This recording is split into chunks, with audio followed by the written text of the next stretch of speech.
The following program presents principles designed to promote good health and is not intended to take the place of personalized professional care. The opinions and ideas expressed are those of the speaker. Viewers are encouraged to draw their own conclusions about the information presented.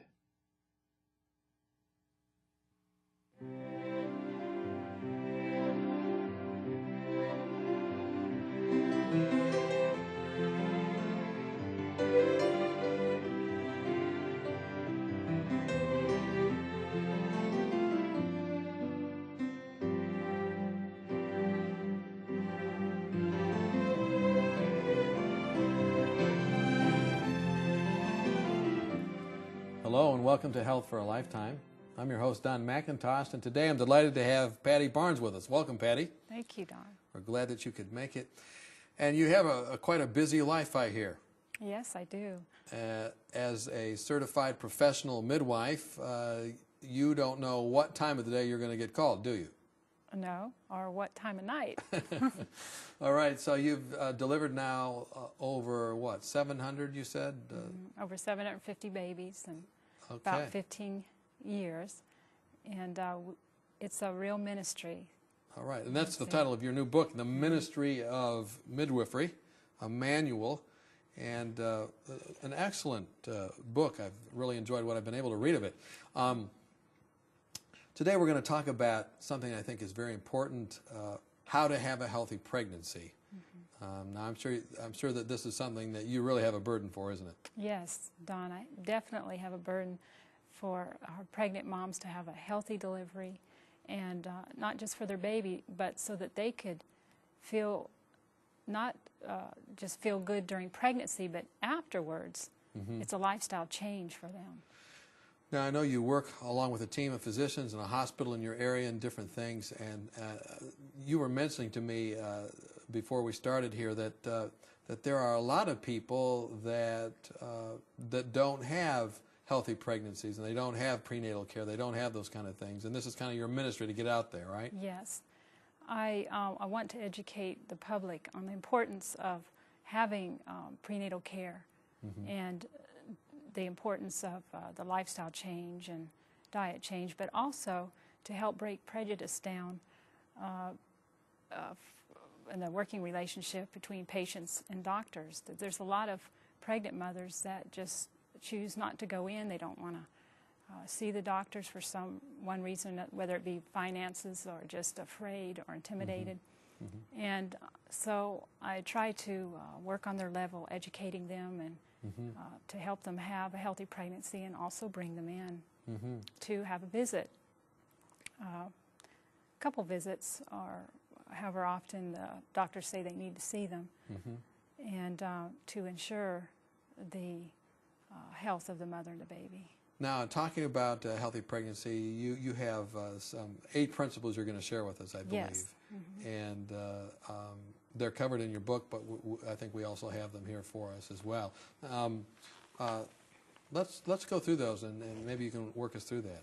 Okay, it's I entitled this the birthing acronym, 8 laws, and we encourage them in bodily exercise, inhale pure air, rest, temperance, hydrotherapy, in the sunshine, nutrition, and God's Word.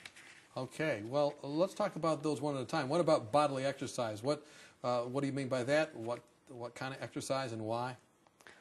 Well, we encourage all of our pregnant moms to get a lot of exercise. What do you mean by a lot? Start out, if they're not used to exercise, they should start out slow. You know, let's just say 30 minutes a day and build maybe to an hour a day walking. And toward the end of their pregnancy, they find they just have an easy time of maybe not even going 5-8 miles a day. 5 to 8 miles a day? Yes. Most of my pregnant moms, I have a small mountain behind my house, and they'll come and walk up. It's about a 1,200, foot mountain. It's not very big, but toward the end, they're just taking that with no sweat. Really? So how long does it take them to do that mountain of 5 to 8 miles? Oh, well, the mountain, it'd probably take about 45 minutes. Okay. One way. One way. Yeah. One way. Okay. So walking then? Walking is probably the best exercise for pregnant moms. Gardening is very good, just by, you know, stooping and squatting and, you know, working in the garden helps strengthen your leg muscles, tones up your muscles, and open your pelvic cavity and get you ready. See, the pregnant mom needs to be in good physical shape. She needs to have stamina for the birth and be in good condition. Are there any hormones or anything that would not be stimulated if you didn't exercise as well? Well, there's a hormone that is stimulated by exercise. It's your endorphin. Mm-hmm. Your endorphin level is brought up. I think it could be increased by 60% if you have good exercise. And endorphin acts as a natural painkiller in your body. So, you know, what the Bible talks about in Exodus 1:15 through 18, talks about the Hebrew women having easy deliveries, quick and easier. And I believe they were in good physical shape. Whereas the Egyptians' moms, they didn't, evidently. Probably they had maybe a lot of maid service. Okay. So get out there and walk in the fresh air, do some gardening. These types of exercises are Yes. the best. And I tell my pregnant moms, you know, they like to walk around in shopping malls. And sure, that's getting exercise, but it's not the same. It's not stress-free. It's not in the open Not outdoor. stress-free for them as well as their husbands, because if they're in the mall, Yeah. there's other problems that develop. That's very true. I mean, not with my wife, of course, but maybe not with most of the wives watching. What about the father? Is it important for him to exercise? I encourage the fathers to walk with them because I know that if they take an interest, that they will encourage their mothers, or I mean my mothers or my pregnant moms, to do this every day, to be a part of their lifestyle. And toward the end, like I said, they feel so good that after they have the baby, they say, when can I walk again? They just feel so good. They don't want to change their lifestyle. And their pre-pregnant weight comes back to them faster. Okay. So they won't have the problem with keeping on the extra pounds and different things if they have a lifestyle of that. Tones up their uterus and their muscles and prepare them for the birth, which is it's just like running a marathon. What about the pure air? That's the second thing, inhale pure air that you had on your list. Well, with walking, of course, we encourage it to be outside so that they can inhale the pure air. It's good for their circulation, for the mother and the baby. It encourages regularity, and it helps indigestion. And also, when we're talking about just practicing deep breathing exercises while they're outside, because when they're in labor, we encourage what we call controlled breathing or slow breathing. So not the fast breathing. So they don't hyperventilate? Right. Don't have as much oxygen that goes maybe to the baby or something? Is that why? Well, if they do the fast breathing to help, comfort or ease the pain of the contractions, not only could they hyperventilate, and they can get dizzy, and they don't have enough energy. You know, they last longer with the slow diaphragmatic breathing. So we encourage that. They practice that beforehand? Yes. Okay. And we also have their husbands to know how to help them during labor with the breathing, because when they get to a point where they just feel like they can't do it anymore, all they have to do is just have their husband say, well, just follow me and I'll help you breathe. And so how soon do you start this? I mean, this part of it, the teaching the breathing. Oh, well, anytime before, labor and delivery, but we like to probably around 7 months. Next thing you have on your list is rest. Why is rest important, and how much? Well, of course, we tell our mothers that that every hour before midnight's worth 2 after. And do you know that as they're carrying the baby in utero, in the uterus, that it's very important that they establish regular hours for their baby. Before they're born? Before they're born, because if they stay up all night, then you probably have a baby that's going to stay up all night. You think my baby would stay up all night? If your wife stays up all night. No, she doesn't. She goes to bed early. Good. So you're establishing a regular pattern already for your baby. Now, I'd like the baby to sleep during church, too. So should she start sleeping during church? Probably not. No. But a regular pattern. Just a regular pattern, because this baby can even sense through the uterine wall light and darkness. Sounds. You can hear your voice. You can hear music. And it's important that the baby already gets established a regular schedule. Okay. What about temperance? What does that have to do with a healthy pregnancy? Well, of course, we encourage not over-exercising, not to get too much sunshine or to oversleep. But temperance also includes abstinence. And so I would encourage all pregnant moms not to smoke, okay, not to drink alcohol or drugs. And so we would encourage abstaining from those things. What does alcohol, smoking, and drugs do to the pregnancy? Well, of course, that would be considering damaging for the newborn baby. For example, like smoking, there's a higher risk of ADHD, which is attention deficit hyperactivity disorder, and SIDS, sudden infant death syndrome.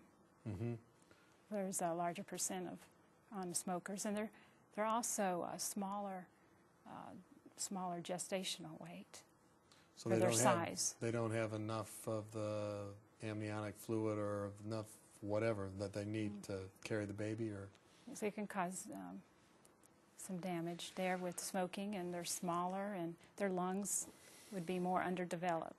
I've heard some physicians and others talk about the fact that they shouldn't really be eating chocolate. Is that right or wrong? According to you, what's your opinion on it? You mean the caffeine? Yeah. In the chocolate. Well, I just find that more of my pregnant moms that have the caffeine intake, they would have more sensitivity, heart sensitivity. If they don't, sometimes their babies do. And I could pick it up, just maybe some heart murmurs, where they, I could always tell when they had a piece of chocolate or... You mean a murmur, or do you mean it just speeds up, or palpitations? Heart palpitations. Okay, right. So that's something else to avoid. Okay. Anything else? Temperance, someone has said once, and see if you agree with this, total abstinence from that which is harmful, but the moderate use of that which is good. Is that a good definition? That's a good definition. Okay. Well, let's talk a little bit more about this next one that you have down. We've talked about bodily exercise. We've talked about pure air. We've talked about rest. Oh, I forgot to ask you about rest. How much rest? Oh, well, we encourage about 7 or 8 hours, a night. But, Don, toward the end of pregnancy, you never know when they're going to go into labor. And I could say, as a midwife, most of my calls would be at 2 in the morning. Great. So if they, had a hard day, they worked real hard, got a lot of exercise, and then went to bed so tired, and then got up in an hour or two and went to labor, they're already starting off tired. So I do encourage toward the end of pregnancy maybe taking short naps. Short naps, more rest as the pregnancy goes on, just to be ready. Right. Yeah, well, that makes excellent sense. Well, let's go to the next one that you had here. We have bodily exercise, inhale pure air, rest, temperance, and hydrotherapy. Talk to me a little bit about that. Okay, hydrotherapy includes external and internal. So we talked about why it's important to drink water. A lot of water. 6 to 8, 10 glasses. Right, not just for the mother, but for the baby, because the amniotic fluid. Okay. but also for external use, not to mention just cleanliness, but we use hydrotherapy in labor for comfort measures.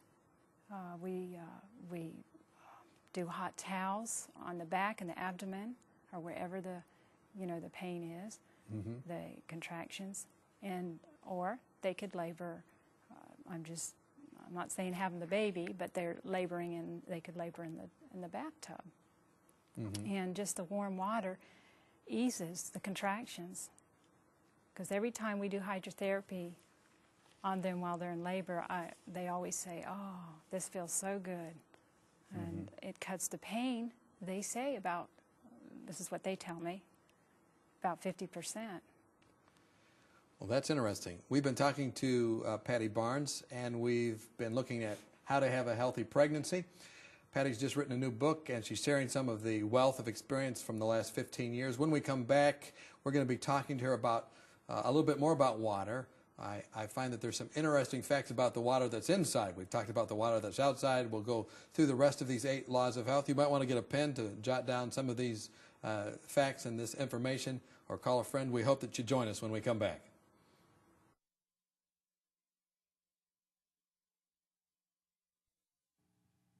Have you found yourself wishing that you could shed a few pounds? Have you been on a diet for most of your life, but not found anything that will really keep the weight off? If you've answered yes to any of these questions, then we have a solution for you that works. Dr. Hans Deal and Dr. Eileen Ludington have written a marvelous booklet called Reversing Obesity Naturally, and we'd like to send it to you free of charge. Here's a medically sound approach successfully used by thousands who were able to eat more and lose weight permanently without feeling guilty or hungry through lifestyle medicine. Dr. Deal and Dr. Ludington have been featured on 3ABN, and in this booklet, they present a sensible approach to eating, nutrition, and lifestyle changes that can help you prevent heart disease, diabetes, and even cancer. Call or write today for your free copy of Reversing Obesity Naturally, and you could be on your way to a healthier, happier you. It's absolutely free of charge, so call or write today. Welcome back. We've been talking with Patti Barnes. She's a certified professional midwife, and she's delivered quite a few babies. And we're looking at the 8 laws for having a healthy pregnancy. Isn't that right? And I told you I was going to ask you a question when we came back, and that is, what about the water on the inside? A little bit more about that. We talked about water on the outside for pain relief and for soothing them. What about the water on the inside? Well, they need to drink at least 6 to 8 glasses of water a day, because it's very important that they stay well hydrated, not just for the mother but for the baby, because the amniotic sac is filled with amniotic fluid, and around 1,000 mils of fluid, at least not over 1,200 mils of fluid. Okay, so it's got water there in the sac. Yes. And it's about 30% of it's replaced every 3 hours, and it's very important that they drink enough water the baby moves freely in the amniotic fluid and is protected by the amniotic fluid. And the umbilical cord that is attached to the baby and the placenta is protected so that it doesn't get pinched. If they didn't have enough fluid and the umbilical cord could get pinched off, it would cut off oxygen supply to the baby or nutrition. And so if they're going to get up during this program and get something, it's best to go get a glass of water. Go get a glass of water and come back, right? Yes. and drink that. Well, the next thing you have on your list here on the 8 laws is sunshine. What's the benefit of sunshine? What can we learn about that? Well, sunshine destroys harmful bacteria. Okay. And strengthens your immune, builds white blood cells, strengthens your immune, and just basically being out in the sunshine, if you can, every day is very good for the mother and the baby. Can you get too much sun? You can, yes. You got to be temperate in all things. Okay. You can get too much sun. And how do you know when you're getting too much? Well, you wouldn't want to get a sunburn. But just being out, like I said, you know, when you're going for a walk, they start out 30 minutes a day, and they might build to an hour, but it doesn't have to be. Sure, it could be out. It should be out doors, but it doesn't have to be in the sun, right?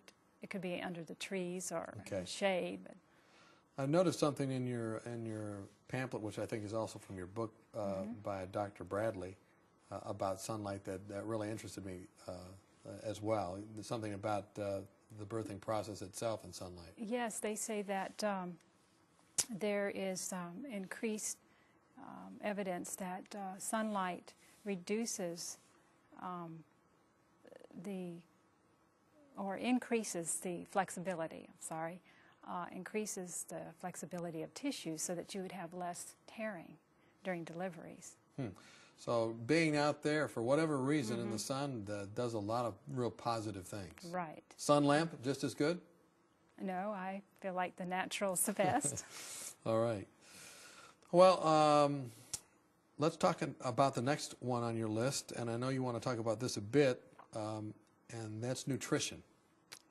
Yes, nutrition is a very important part of pregnancy, because in order to have a healthy baby, we need to be very careful about what we eat. And there's a really good statement out of Adventist Home that says, the idea that women, because of their special condition, may let the appetite run riot is a mistake based on custom, but not on sound sense. The appetite of women in this condition may be variable, fitful, and difficult to gratify.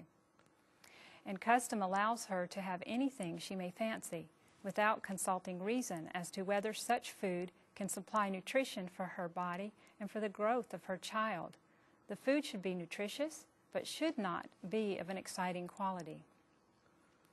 If ever there is need of simplicity in diet and special care as to the quality of food eaten, it is in this important period. And this is Adventist Home, page 257. All right, that's a mom who had 4 children and gave a lot of wise counsel as well. Well, you know, that's such a common thing, though. I hear it all the time, well, she's pregnant, so she can have this or have that. And the counsel they're given and what you're recommending as well is, no, that's not really wise. Right. You shouldn't trust your cravings, but just go by sound sense. And it's important that we get a good variety and a healthful diet, and we wouldn't be so concerned about... Now, you were talking to me a little bit earlier, and you said that the people that come to you know that. They know that's your feeling, so you don't get people that want to be unhealthful. No, they're the ones that are saying, hey, well, tell me what I need to eat and what I need to do. I think you have a list of some of those foods that you recommend to your moms. Yes, I do. We emphasize a lot of dark leafy green vegetables, because as we go through some of these food sources, we can see that it's listed in about all of the vitamins and minerals that we need, for example, calcium and folic acid, and iodine and iron. Leafy greens, very important. Of course, there's a list of other foods involved here, and I know that this says good vegan food sources. Not that I'm recommending all my mothers to be vegan, it's just that a lot of them that I work with already are. So there's a lot of things. That didn't look like a list of deprivation at all. I mean, under each one you had all kinds of different things they could eat. Yes, there's a whole bunch of nutritious Do you food. find that you educate your moms on how to cook in different things while they're pregnant? Do you do that? Well, we have a cookbook we give them to help guide them to nutritious food. And is that part of your book that you've been working on now? Do you have cooking tips in there and different things as well? No, this is basically just a manual and information on how to obtain a healthy diet. So you mentioned green leafy vegetables. Now, you know what, when I was in nurse's training and I had to take my exam for that, any nutrition question on there, when I didn't know the answer and there was the option of green leafy vegetables, I would pick it, and it would always be right. Green leafy vegetables. That's right. So always green leafy vegetables. Is that a good recommendation? Yes, it is, because it has a lot of vitamins and minerals that our body needs. It's very healthy for you. Excellent. Anything else about nutrition we need to know? Just that you need to make sure that they get 3 meals a day for the baby. A lot of women ask me if fasting is okay, but I feel like you know, that if you eat a healthy diet, that you don't need to be so concerned about your weight gain. Mm-hmm. So there's really no need to fast. No need to fast. Eat regular meals. Let's say that they're real nauseous. So, I mean, usually the first part of pregnancy or different things. What do you do for that? Well, you would just give them or recommend to them not to be so concerned about, eating enough at first, just as long as they eat nutritious, some more bland on the blander diet that they could hold in. And sipping up peppermint tea will help. And when they wake up in the morning, maybe taking some ginger root capsules will help control the nausea. So that works for a lot of your moms, ginger root and peppermint. Excellent. Now, what about when they're very, very pregnant and it doesn't seem like there's enough room there, the stomach's all compressed? What do they do? Do they have any problems with that ever? Yeah, sometimes they will complain of indigestion problems when they're full term, because the uterus is actually pushing up against the stomach. And so we encourage, a high fiber diet too, so that it won't contribute to constipation. And drinking a lot of water to help with indigestion, but not to drink with their meals, because that will help their stomach. I see. So they don't fill it up with everything else. I see. You call this a ministry for yourself, and of course, reminds you of God's Word. Right. Do you share God's Word with people as you're in their homes, as you're ministering to them? Yes, we always pray with all of our clients. They have concerns, and we try to encourage them in God's Word. How do you do that? What are some favorite texts, or maybe a favorite text that you like to share with pregnant moms? Well, God has not given us a spirit of fear, but power, love, and a sound mind. I find that Christians have the most peaceable births that I've ever seen. That's a great promise. A sound mind, and you want that not only for yourself, but for your baby as well, right? We've been talking with Patti Barnes. She's a certified professional midwife, delivered hundreds of babies, has a great peace in helping others, has a great peace in the Lord, a real calming effect today as my wife and I are expecting a baby, just talking with her, and that's really girded on God's Word. Remember that those 8 laws of health can really help you as you remember them. They're in her new book. We hope that what you've learned today will give you peace in your own walk with the Lord, and as you think of bringing this new baby into the world, we hope that you have health, and they have health that lasts for a lifetime.